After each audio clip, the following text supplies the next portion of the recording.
Hi,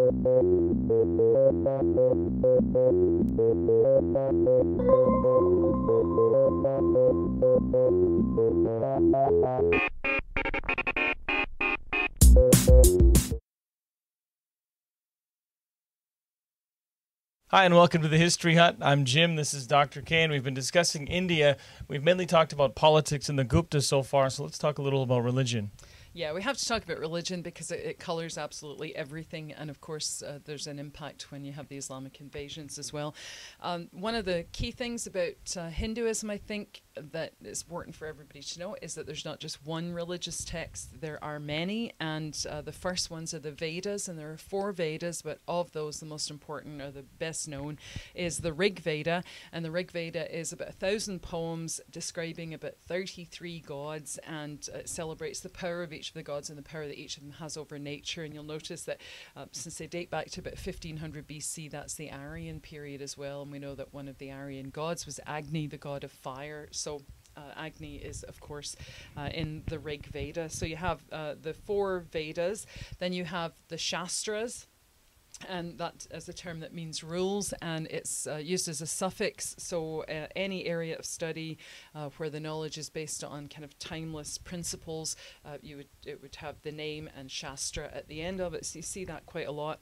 The other one is the Smitris. And the Smitris are a body of Hindu scriptures, a component of Hindu custom law. And they're composed after the Vedas, about 500 BC, and they're considered to be traditions, but not of divine origin. And another way to remember, because there's 2, there's the Smitris, and the Shruti is what is heard, and the Smitri is what is remembered. So the Shruti is what is heard, and it's the sacred literature of the Vedic period, as recited by Brahman priests. So you have those. So you've got the Shastras, the Smitris, the Shruti. Then there's the Purana, and these are religious texts that are narratives of history of the universe, and they're written as stories, and they're told by traveling Brahmin scholars as they move around the countryside. And then there's the Upanishads. And the Upanishads come in the form of 108 poetic dialogues. Remember, we've talked about the importance of poetry in all these cultures. We have. So 108 poetic dialogues that speculate about the meaning of life. And it's really complicated stuff, really quite interesting. Then there's the Mahabharata. I love that word. The longest epic poem. It has 100,000 verses and prose, so it's massive. And it's written about 400 BC, and the most powerful of the Aryan tribes was the Bharata tribe. So it's their story, and it's poems of heroics and lots of battles. And so it shows a patriarchal society where heroism in battle is really, really important. And as part of this, you have the Bhagavad Gita, the Song of the Lord, and this is a Hindu synthesis of, again, Vedas and the Upanishads, and likely introduced to popular culture in the West, although you're too young for this, by the Beatles, because they remember there was a period when they went to India a lot, and they hung out with the Maharishi Mahesh Yogi, and they learned all about this, and I think it's George Harrison wrote a couple of songs that have, that talk about the Bhagavad Gita. So Bhagavad Gita, we all know about it because of the Beatles, not because of our trips to India. The other long epic poem is the Ramayana, and it's 24,000 verses in 7 books or kandas, 500 cantos, and it tells the story of Rama versus Ravana. Really, really interesting. So lots and lots of written sources. There's Bhakti poems of devotion, more kind of mystics like the Sufi, written between the 5th and the 10th century AD. So just this wealth of written material, a lot of it having to do with the past and with stories about the gods and the actions of the gods. So really quite fascinating. So not accessible to women in the period, and probably controlled mostly by the top caste and the Brahmin priests. And because a lot of it will later on be written in Sanskrit, it's totally inaccessible to most people as well. Whereas when we were talking about the Quran, we said that the idea was that people should be able to read it, so literacy was really important. Right? But it's controlled by one class, the priests. I'm pretty sure I asked you about religion though, so can we can we maybe oh, really? yeah. Are you gonna get cheeky with me now? Well, yeah. I can answer my questions. Okay. Well, Hinduism, it's unique because of its beliefs about reincarnation. Although I say it's unique, it shares that with the Jains. So there's lots of borrowing between Buddhism, Jainism, and Hinduism. It's also a synthesis of Aryan beliefs, the Aryan gods, and the Harappan and Dravidian traditions. So it's a blend of absolutely everything, and really, probably really quite difficult to understand. It's really quite complex. It's considered one of the most complex religions in the world, and it's probably because of all the sources, and because it asks these really crazy questions about the meaning of life, and only Monty Python's been able to answer that, as far as I know. The great philosopher troop. Yeah, that's right. I never I'm able to answer those things. So it shares a reverence, of course, for the Vedas. Adds in the Harappan practice of yoga, and you get all the pantheon of gods from the Aryans, and also the importance of fire as a kind of cleanser, and that's why they have the tradition of cremation. It cleanses your soul. Fire burns off sins. The sacred texts I mentioned are preserved in Sanskrit and its pre-classical form, which is Vedic Sanskrit, and so it makes, this is one of the oldest languages, I think it's the oldest Indo-Iranian language and one of the earliest Indo-European languages. And it's a question, as I said a minute ago, that asks all the big questions, what is the value of human life? Tuppence, I don't know. What is my duty here on the earth? And it also addresses the question of ethics, lots of moral questions, sets up and then answers moral dilemmas, talks about the transmigration of souls. So instead of, we were talking about Islam and Christianity, you die, you wait for the day of judgment, you're judged, you go to heaven or you go to hell, and it's kind of game over, that's it. So this is entirely different, and always very, very appealing, I think, when you're, especially, when you're younger and you travel a lot, and you're like, what an interesting faith. So the transmigration of souls, the concept of karma and the concept of dharma, and the other question, how can a person experience the ultimate self? So again, these are things that you don't think about in your normal day when your iPad's running low on batteries, and you're just like, wow. So these are things you really have to think about. So it involves, quite a bit more outside of your normal life. In the Hindu tradition, there are 4 aims in life. Dharma.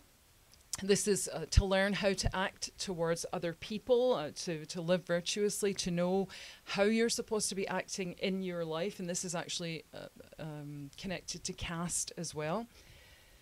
Artha, how to act towards wealth and power. It's okay to become wealthy, but you have to act properly, and you wouldn't become wealthy by ripping somebody else off. So you wouldn't do that. Kama, how to act towards pleasure, and of course out of this comes the Kama Sutra, the ultimate guide to giving and receiving pleasure. And Moksha, the idea of self-liberation or self-realization. So the 4 aims in life, and we'll talk about those again.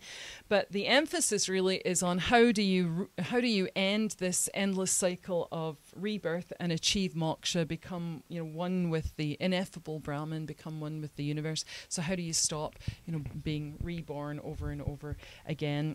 And some of the answers to this can be found in the Upanishads, where the emphasis is on the spiritual world, on meditation, on the search for the ultimate self, and of course meditation using key sounds like Om, and it's the silence after the Om that's the important part. One of the other concepts that you learn about is Atman, which is the concept of the soul, or just the soul, and Atman has a few parts as well. And again, it's all about reaching the link between the self and the divine, and meditation forms a big part of that. So what do we mean when we talk about Hinduism? Incredibly complicated, as I've said, but there's one God, and this is something that a lot of people over many, many years didn't really realize, because there are physical manifestations of these many gods, and so you'd assume that this is, these are multiple gods.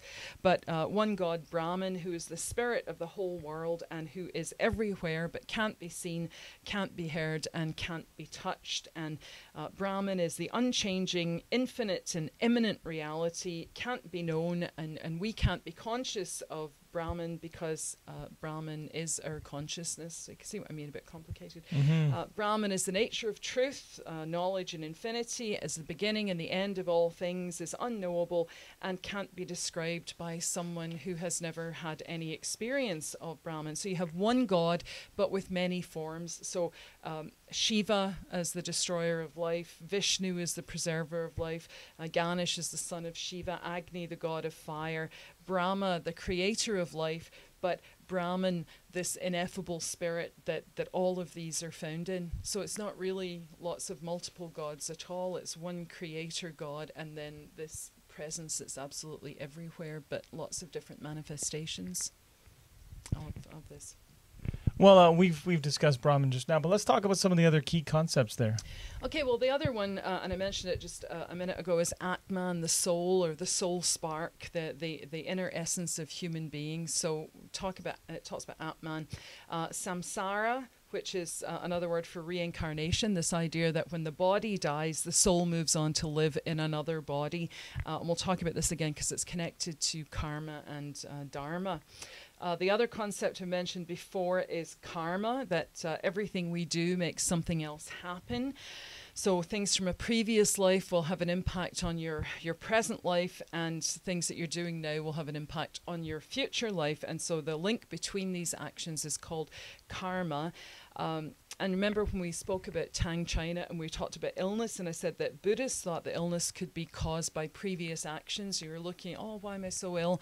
It might have been because of something you'd done in a previous life. Well, remember, Buddhism is kind of part of Hinduism as it kind of solidifies into the kind of key religious concept in India. So Buddhist thought and Hindu thought share this, that things that you've done before can have an impact now and in the future. So if you lead a good life, then your soul will be reborn, hopefully in a happier person or possibly in a higher caste. If you lead a bad life, you could be reborn as an untouchable, so you could actually fall through the caste system. You could go much further down, or you might be reborn as an animal or a plant. And we talked about the Jains before. Jains practice non-violence, and they practice non-violence towards all living things. So they brush in front of themselves and behind themselves so that they don't kill insects either, because that could be a reincarnated soul that's kind of gone down the way. But the idea is that the soul always has a chance to improve. There's another thing called Ahimsa, and I've just mentioned that, really taken from Jainism, the concept of non-violence. Because of reincarnation, you shouldn't harm other living things. Dharma, mentioned this before, that each Hindu has a goal to obey your Dharma, and that really means what ought to be done or how you ought to do things, how to behave. And in the case of India, this depends on your caste. So there's certain dharmas that are associated with each caste. And moksha, the cycle that keeps going until you achieve one with the ineffable Brahman. So you've got that. There are also 16 steps in life, and I'll just mention one or two of them. The 14th is when your children are grown up and you go off to live a quiet life. The 15th is when you give everything up and wander just with your food bowl and your little water pot. And the 16th is when you're cremated, hopefully by your oldest son, because of this Aryan belief that fire cleanses. And then there are also 4 stages of life. The student stage, where you learn everything. The householder stage, where you raise your children and you're active in society and you produce goods and services. The forest dweller, again, when you withdraw from society and you give up Artha and Kama, so you give up wealth and pleasure. And then your reclusive years right at the end, where you renounce the world and its objects and its desires, and you prepare for, hopefully for moksha, so you won't have to be reborn. And one of the beliefs is that if you're cremated and your ashes are placed on the Ganges, the river Ganges, that's one way of achieving moksha, that you can end the cycle. Well, that does it for part 1 of our discussion of religion in India. Join us for part 2.